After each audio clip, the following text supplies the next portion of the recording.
बिरेस्तारा राती पडिल्ल्या आडवेळा पावसाक लागून गोंयभर लोकांचे बरेच हाल जाले। मडगांव, वास्को, पणजे सयत गांवगिऱ्या वाठारांनी बरोच पावस झडलो।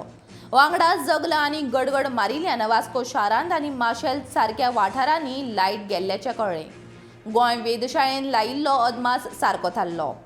गोंयच्या कितल्याशाच वाठारांनी 3 ते 4 वरां पावस पडलो। मळ्यांत मारुती देवळा कडेन गुलमोहराचो रूख कोसळ्ळो। उजो पालोवपी दळाच्या जवानांनी हे झाड काडलें।